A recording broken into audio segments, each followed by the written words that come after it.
Hi students, welcome to AMAR English Academy. I am Amrish. So in today's class we will learn 10th standard poem The Stolen Boat, written by William Wordsworth. It's a 7th poem of a 10th standard first language, and The Stolen Boat, written by William Wordsworth. Pre-reading activity. Imagine a child has been caught stealing a pen. What will you do if you were the child, if you were the headmaster of the school? Okay. So just imagine yourself that while stealing a pen, the child caught. So how the child will confess himself, his mistake? Okay, just by thinking in the way of a child, you have to say. And in another case, as a headmaster, how you will convince him, how you will make him realize his mistake. Okay, so you have to express your views in both the cases, as a child and as a headmaster. ಒಂದು ಮಗು pencil ಕಳ್ತನ ಮಾಡಿ ಸಿಕ್ಕೊಂಡಾಗ ಯಾವ ರೀತಿ ಆ ಮಗು ತನ್ನ ತಪ್ಪನ್ನು ಒಪ್ಪಿಕೊಳ್ಳುತ್ತೆ,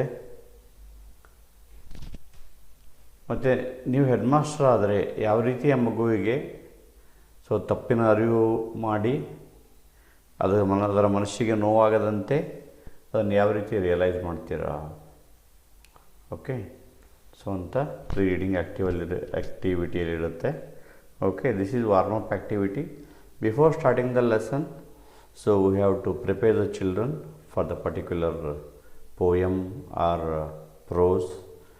Okay, for that there will be a kind of activity. Okay, so let us start the poem. In this poem, the William Wordsworth, he narrates a poem. Okay, himself. He will reveal his childhood activity. Okay, ಅವನು ಚಿಕ್ಕವನಿರುವಾಗ ಯಾವ ರೀತಿ ಒಂದಿಷ್ಟು ತುಂಟತನವನ್ನು ಮಾಡ್ತಾನೆ.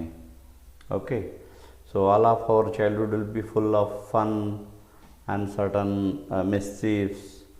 Okay, and naughty things, that's all there will be in the childhood. ಇವೆಲ್ಲ ಚೈಲ್ಡ್ಹುಡ್ಡಲ್ಲಿ ಇದ್ದೇ ಇರುತ್ತೆ. ಓಕೆ, ಸೊ ಯಾವ ರೀತಿ ಇಲ್ಲಿ ಅವರು ತಮ್ಮ ಬಾಲ್ಯದಲ್ಲಿ ನಡೆದಂಥ ಒಂದು ಘಟನೆಯನ್ನು ನೆನಪು ಮಾಡ್ಕೋತಾರೆ. ಓಕೆ, ಸೊ ಅವರು ಸಾಕಷ್ಟು ತುಂಟರಾಗಿದ್ದರು.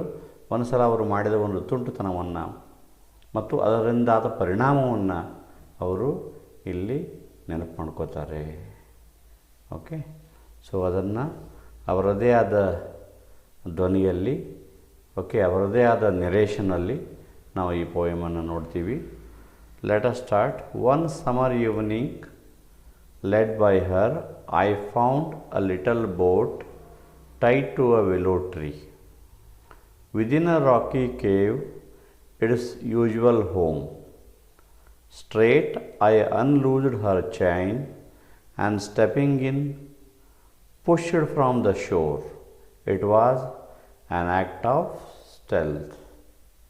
One summer evening, led by her, in the sense led by cool breeze, led by nature, led by beautiful evening, I found a little boat tied to a willow tree. Willow tree is a tree which will grow just beside the river.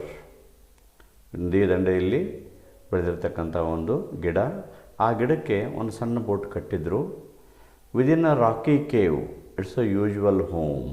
Rakhi cave, ಬಂಡೆಗಳ ಮಧ್ಯೆ ಒಂದು ಸಣ್ಣದಾದಂಥ ಮನೆ ಇತ್ತು. Straight I unloosed her chain, ಸಣ್ಣದಾದಂಥ ಗುಹೆ ಮಧ್ಯೆ ಇರುವಂಥ ಒಂದು ಸಣ್ಣದಾದ ಮನೆಯ ಮುಂದೆ ವಿಲೋ ಟ್ರೀಗೆ ಒಂದು ಬೋಟನ್ನು ಕಟ್ಟಿದ್ರು. ಓಕೆ, ಒಂದು ಸಮರ್ ಈವ್ನಿಂಗು ನಾನು ಅದನ್ನು ನೋಡಿದೆ. ನನಗೆ ಬೋಟನ್ನು ನಡೆಸುವ ಆಸೆ ಆಯಿತು. Straight I unloosed her chain, unloosed in the sense, okay, ಅದನ್ನು ಬಿಚ್ಚಿದೆ. and stepping in, pushed from the shore. ದಂಡೆಯಿಂದ ಪುಷ್ ಮಾಡಿಕೊಂಡು ನಾನು ನದಿಯ ಒಳಗಡೆ ಹೋದೆ. It was an act of stealth in the sense secret. It was a secret act. Okay, it was exciting. He was alone. Okay, no one knows about this act, about his act. So it's a act of a secrecy ಅಂಥೇಳಿ William Wordsworth ಅವರು ಹೇಳ್ತಾರೆ. Next, and troubled pleasure. Of course it's a pleasure because so it was his dream to run the small boat. So now he is doing that. That's a pleasure. But why trouble? Trouble in the sense, okay, because he knows that he is doing it. It's a stolen act. It's a stealthy act. Okay, he has not taken a permission of a boat owner, and he has not told anyone. Okay, so that is the reason he feels a little guilty about the act. It was a pleasure. Meantime, troubled pleasure. Troubled ಯಾಕಂತಂದರೆ ಅವನಿಗೆ ಯಾರಿಗೂ ಹೇಳದೆ ಕೇಳದೆ ಆ ದೋಣಿಯನ್ನು ಕದ್ದು ಅದನ್ನು ನಡೆಸ್ಲಿಕ್ಕೆ ಹೋಗ್ತಿದ್ದಾನೆ. ಸೊ ಒಂಥರ ಎಕ್ಸೈಟ್ಮೆಂಟ್ ಇದ್ದರೂ ಸಹಿತ ಎಲ್ಲೋ ಒಂದು ಕಡೆ ಒಂಚೂರು ಭಯ ಇದೆ. Nor without the voice of mountain echoes did my boat move on. Nor without the voice of mountain echoes. So ನದೀಲಿ ಆ ಸಣ್ಣ ಬೋಟು ಹೋಗ್ತಿರ್ಬೇಕಾದ್ರೆ the sound it is making in the water, so that is echoing in the mountain. ನಿಶ್ಶಬ್ದವಾದ ಶಾಂತವಾದ ವಾತಾವರಣ, ಸಂಜೆಯಲ್ಲಿ ಯಾವುದೇ ಒಂದು ಸಪ್ಪಳ ಇಲ್ಲ. ಈ ನೀರಲ್ಲಿ ಒಂದು ಬೋಟ್ ಚಲಿಸುವಾಗ ಏನೊಂದು ಸಪ್ಪಳ ಆಗ್ತದಲ್ಲ, ಅದು ಪರ್ವತದಲ್ಲಿ ಇಕೋ ಆಗ್ತಿದೆ. Leaving behind her still on either side. Okay, so boat ಹೋಗ್ತಿರ್ಬೇಕಾದ್ರೆ ಎರಡೂ ಕಡೆ it moves the water. Okay, small circles glittering idly in the moon. Small circles, the water waves when it moves it will leave half circles both the side. Okay, and they are shining in the moon. ಚಂದ್ರನ ಬೆಳದಿಂಗಳಿದೆ, ನಕ್ಷತ್ರಗಳಿವೆ ಆಕಾಶದಲ್ಲಿ. Okay, so ಶಾಂತವಾದ ಪರಿಸ್ಥಿತಿಯಲ್ಲಿ ಅಲ್ಲಿ ಒಂದು ಹಡಗು moment ಏನಾಗುತ್ತೆ. Okay, so ಅಲೆಗಳು ಹೇಳ್ತವೆ, ಮತ್ತೆ ಅಲೆಗಳು ಒಂದಾಗ್ತವೆ. Until they melted all into one track. Okay, so the waves created both the side of a boat when the boat moves inside the water, and later they join each other and they will make one circle, semicircle, like that. Of sparkling light, but now like one who rose, proud of his skill to reach a chosen point. With an unswerving line I fixed my view upon the summit of a craggy ridge, the horizon's utmost boundary far above. Okay, of a sparkling light. So there is a moonlight, so it is shining. Okay, so sundaravada chandrana belakide, but now like one who rose. How his boat is moving inside. Okay, his boat is moving smoothly inside the water, proud of his skill. The boy, he was proud of his skill because without anyone's help he took the boat and he is driving himself, he is sailing himself. ಅವನೇ ನಡೆಸ್ತಾ ಇದ್ದಾನೆ, ಸ್ವಲ್ಪ ಹೆಮ್ಮೆಯಿಂದ ಜಂಬದಿಂದ ನಡೆಸ್ತಾ ಇದ್ದ. To reach a chosen point, ಎದುರಿಗಿರ್ತಕ್ಕಂಥ ಪರ್ವತ ಶ್ರೇಣಿಯಲ್ಲಿ ಓಕೆ ಆ ಕಡೆ ಹೋಗ್ಬೇಕಂಥೇಳಿ ಅವನು ಒಂದು ಪಾಯಿಂಟನ್ನು ಗುರುತು ಮಾಡಿಕೊಂಡಿದ್ದ. With an unswerving line. Unswerving line in the sense without here and there, steady line, straight line.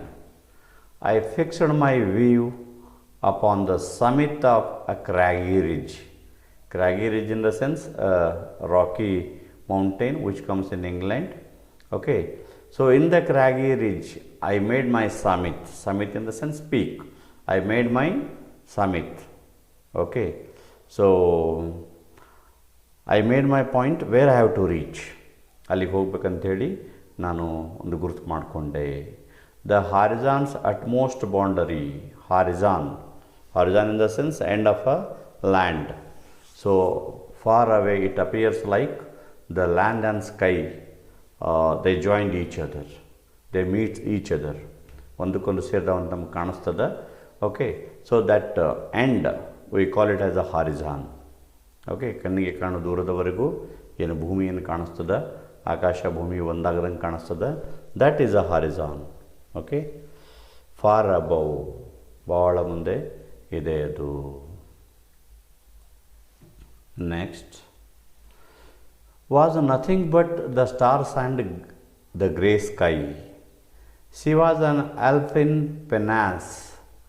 Lustily, I dipped my oars into the silent lake, and as I rose upon the stroke, my boat went heaving through the water like a swan. Okay, was nothing but the stars. It was a peaceful evening. Okay, in fact you can say night also, and grey sky, grey color sky. Okay, there are stars in the sky and there was a shining moon. She was an elfin pinnace. Okay, the boat was very small and cute. Okay, it was a fairy boat. Boat ಚಿಕ್ಕದು. Okay, ಭಾಳ ಸುಂದರವಾದಂಥ ಒಂದು boat, fairy. Lustily in the sense strongly, happily, I dipped my oars into the silent lake. Oars ಅಂದರೆ ಈ ದೋಣಿ ನಡೆಸುವ, ಅದನ್ನು ಹುಟ್ಟು ಅಂತಲೂ ಅಂತಾರೆ ಕನ್ನಡದಲ್ಲಿ. Okay, it was the pole, wooden pole, and with a flat end. ಒಂದು ವುಡನ್ ಸ್ಟಿಕ್ ಥರ ಇರುತ್ತೆ, ಎಂಡು ಫ್ಲ್ಯಾಟ್ ಇರುತ್ತೆ, ಅದರ ಮುಖಾಂತರ ಹಡಗು ನೀರನ್ನು ಹಿಂದೆ ತಳ್ಳಿ ಮುಂದೆ ಹೋಗುತ್ತೆ.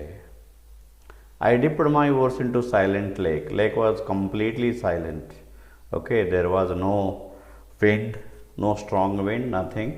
Okay, it was completely silent. I dipped my oars into silent lake, and I rose upon the stroke.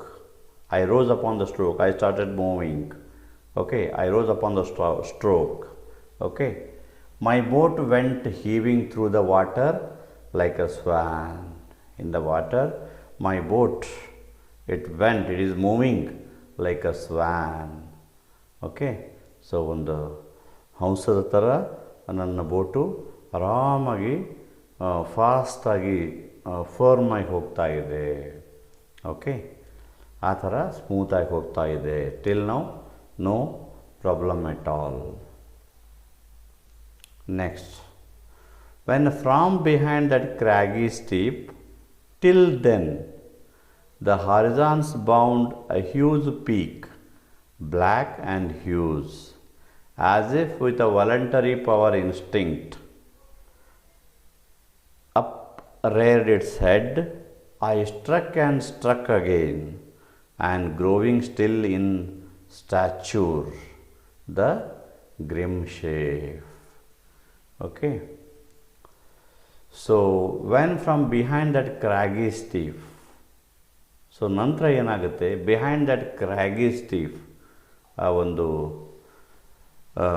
ಕ್ರ್ಯಾಗಿ mountain ಏನಿದೆ, ರಾಕಿ ಮೌಂಟೇನ್ ಏನಿದೆ, ಓಕೆ, ಅದರ ಹಿಂದಿನಿಂದ ಇವಾಗ ಏನಾಯಿತು, till then in the sense ನಾವು, ದ ಹಾರಿಜಾನ್ಸ್ ಬೌಂಡ್. ಓಕೆ, ದೂರದಲ್ಲಿ ಒಂದು ಬಾನಿನ ಅಂಚಿನಲ್ಲಿ, ಓಕೆ, ಎಲ್ಲಿ ಭೂಮಿ ಎಲ್ಲಿ ತನಕ ಕಾಣುತ್ತೆ ಅಲ್ಲಿ, a huge peak, black and huge. The horizons bound in the sense rise. Okay, so ಏನಾಯಿತು, ಹಿಂದ್ಗಡೆಯಿಂದ, ಬೆಟ್ಟದ ಹಿಂದ್ಗಡೆಯಿಂದ, ಸೊ ಹಾರಿಜಾನ್ ಏನಿತ್ತಲ್ಲ ಅಲ್ಲಿಂದ ಒಂದು ದೊಡ್ಡ ಎತ್ತರವಾದ, ಓಕೆ, ಪೀಕ್, ಒಂದು ದೊಡ್ಡ ಒಂದು ಆಕಾರ, ಓಕೆ, ಎದ್ದು ನಿಂತು. ಬ್ಲ್ಯಾಕ್ ಆ್ಯಂಡ್ ಹ್ಯೂಸ್, ಕಪ್ಪದಾಗಿತ್ತು ಮತ್ತು ದೊಡ್ಡದಾಗಿತ್ತು. As if with a voluntary power instinct, Instinct in the sense filled with. Okay, it is just rising as if it is filled with some voluntary power. Okay, ತನ್ನದೇ ಆದ ಒಂದು ಶಕ್ತಿ ಉದ್ದೇಶವನ್ನು ಹೊಂದಿರತಕ್ಕಂತೆ ಅದು ಎತ್ತರವಾಗಿ ಬೆಳೀತಾ ಇದೆ. Up rare it's head, ತನ್ನ ತಲೆಯನ್ನು ಎತ್ತಿತು. I struck and struck again, ಇವನು ಚಿಕ್ಕವನು. ಓಕೆ, ದ ಪೋಯಿಟ್ ಆವಾಗ ಚಿಕ್ಕವನು. ಸೊ ಅವನು ನಿಜಕ್ಕೂ ಭಯಪಟ್ಟ. ಒಂದು ವಿಚಿತ್ರವಾದ ಆಕೃತಿ. ಓಕೆ, ಬಾನಂಚಿನ ಮುಂದೆ ಆ ಬೆಟ್ಟದ ಒಂದು ತುದಿಯಲ್ಲಿ ದೊಡ್ಡದಾಗಿ ಕಪ್ಪು ಕಲರ್ದು ಎದ್ದು ನಿಂತು ಬಿಡ್ತು. ಓಕೆ, ತನ್ನಷ್ಟಕ್ಕೆ ತಾನೇ with a voluntary power. Okay, with voluntary power. So ತನ್ನಷ್ಟಕ್ಕೆ ತಾನೇ ಎದ್ದು ನಿಂತು ಹಿ ಸ್ಟ್ರಕ್ ಆ್ಯಂಡ್ ಸ್ಟ್ರಕ್ ಅಗೇನ್, ಅವನಿಗೆ ನಿಜವಾಗ್ಲೂ ಭಯ ಆಯಿತು. And growing still in a stature, it is not just arised, it is growing height and height, high and high. ಅದು ಎತ್ತರಕ್ಕೆ ಆಗ್ತಾ ಇದೆ. ಹಾಗೆ ನೋಡ್ತಾ ಎತ್ತರ ಬೆಳೀತಾ ಇದೆ. The grim shape, the grim in the sense scary shape. Okay, ಒಂದು ಭಯಾನಕವಾದ ಒಂದು ಆಕಾರ ತಗೋತಾ ಇದೆ. ಕಪ್ಪನೆಯ ದೊಡ್ಡದಾದ ಒಂದು ಆಕೃತಿ. ಇಲ್ಲಿ ನೋಡ್ಬೋದು ನೀವು, you can see here, this is a scary shape which is black in colour and it is becoming high and high. Okay, so behind that craggy ridge it rose. Okay, ಇದನ್ನು ನೋಡಿದ ತಕ್ಷಣ ಇಲ್ಲಿ ಏನಾಗುತ್ತೆ, ನೆರೇಟರ್ಗೆ ಪೋಯಿಟ್ಗೆ ಭಯ ಆಗುತ್ತೆ. ಯು ಕ್ಯಾನ್ ಸಿ ಹಿಯರ್, ಇದು mountain, craggy ರಿಡ್ಜು.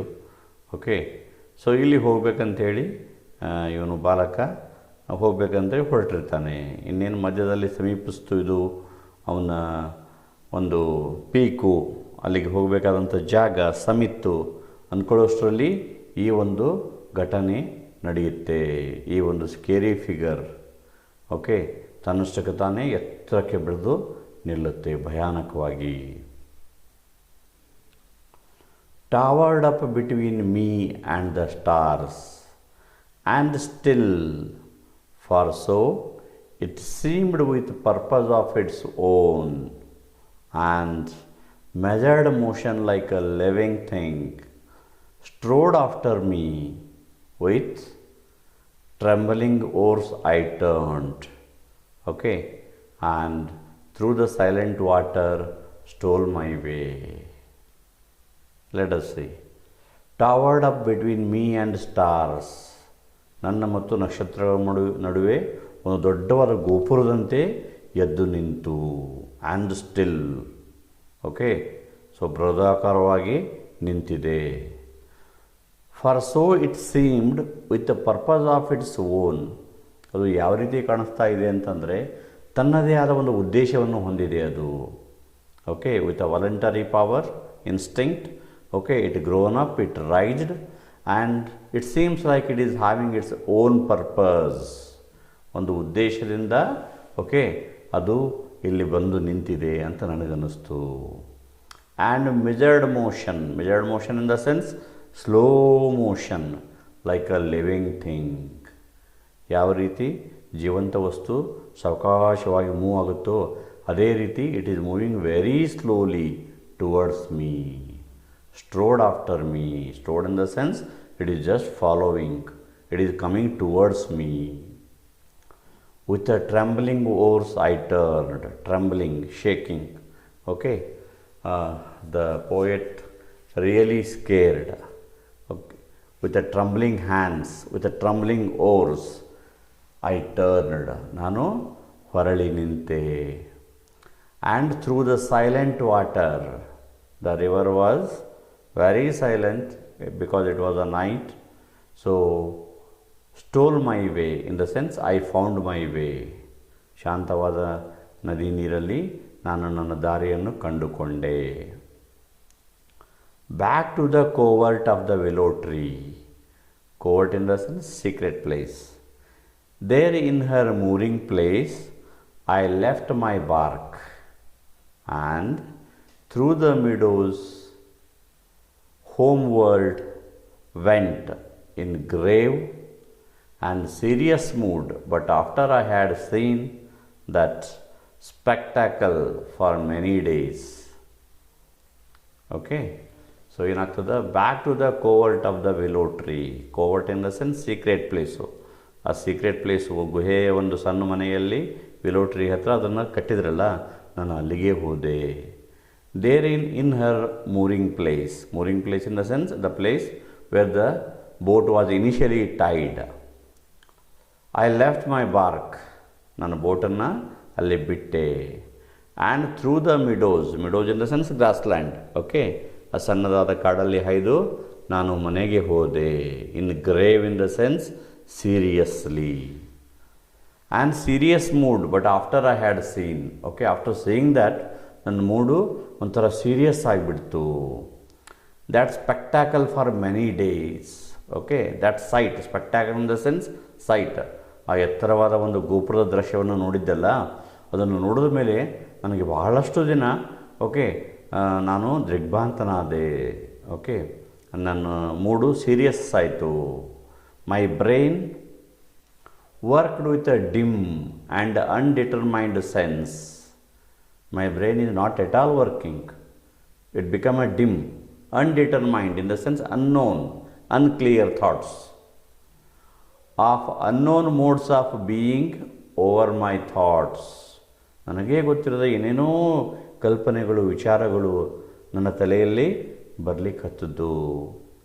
There hung a darkness, call it solitude or blank desertion. ನನ್ನ ತಲೆಯಲ್ಲೆಲ್ಲ ಕತ್ತಲೆ ತುಂಬಿಕೊಂಡಂಗಾಯಿತು. ಅದನ್ನು you can call it as a loneliness or blank desertion. Okay, desertion in the sense lack of thought. So complete mind become blank, khali agodu. No familiar shapes remained, no pleasant images of our trees. Actually before going there, ಅಲ್ಲಿ ಏನಿತ್ತು scene ಎಲ್ಲ, there were so many beautiful trees, beautiful river, clear sky. Okay, the glittering sunlight, moonlight, the cool breeze, okay, small fairy like boat. ಇವೆಲ್ಲ ಸುಂದರವಾದ ಆಕೃತಿಗಳಿದ್ದವು, but they are not coming to my mind. ಸುಂದರವಾದ ರಾತ್ರಿ, ಒಳ್ಳೆಯ ತಂಗಾಳಿ, ಆ ಸಣ್ಣ boat, okay, ಚಂದ್ರನ ಬೆಳದಿಂಗಳು, ನಕ್ಷತ್ರಗಳು, ಇದೆಲ್ಲ ಏನು ಹೋಗಿದ್ದಲ್ಲ, ಅಲ್ಲಿ ಒಂದು ಸುಂದರವಾದ ವಾತಾವರಣ ಇತ್ತು, ಬಟ್ ಅದ್ಯಾವುದು ನನ್ನ ಗಮನಕ್ಕೆ ಇವಾಗ ಬರ್ತಾ ಇಲ್ಲ. Of sea or sky, no colours of a green fields. ಆ ಒಂದು ನೀರು, ಓಕೆ, ಒಂದು green field, green land, okay, colourful green land, sky, ಇದು ಯಾವುದೂ ನನಗೆ ಬರ್ತಾ ಇಲ್ಲ.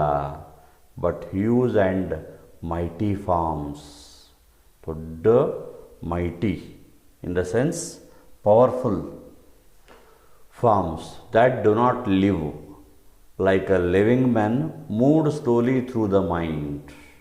Okay, so ಒಂದು ಅಗೋಚರವಾದ ಜೀವವಿಲ್ಲವಾದ ಒಂದು ಶಕ್ತಿ, ಓಕೆ, ಮನುಷ್ಯನಂತೆ ನನ್ನ ತಲೆಯಲ್ಲಿ ದೊಡ್ಡದಾಗಿ ಬಂದು ನಿಂತು. By day and were a trouble to my dreams. Okay, for many days it troubled me, okay, in my dreams. ಮುಂದೆ ಸಾಕಷ್ಟು ದಿನ ನನ್ನ ಕನಸಿನಲ್ಲಿ ಅದು ನನಗೆ ತೊಂದರೆ ಕೊಡ್ತು. Okay, so this is the beautiful poem stolen boat, written by William Wordsworth. So the overall theme is that the poet, he just memorizes his childhood activity. Okay, in childhood he does one stealthy act, secret act, he memorizes that, and he was happy and little guilty also.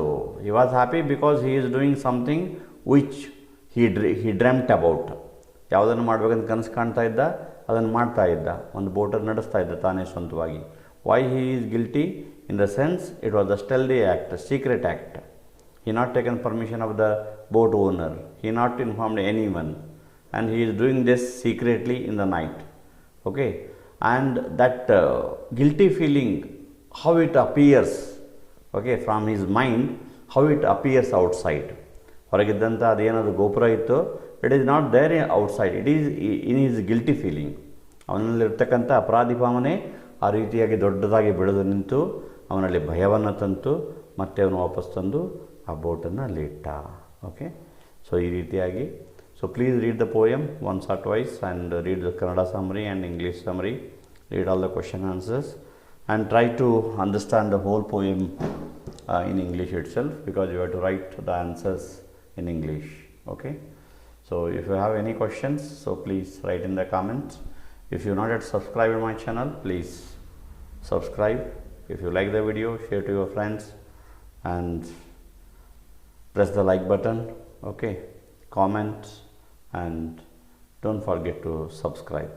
So exams are coming near, so study hard and take care of your health. Thank you very much.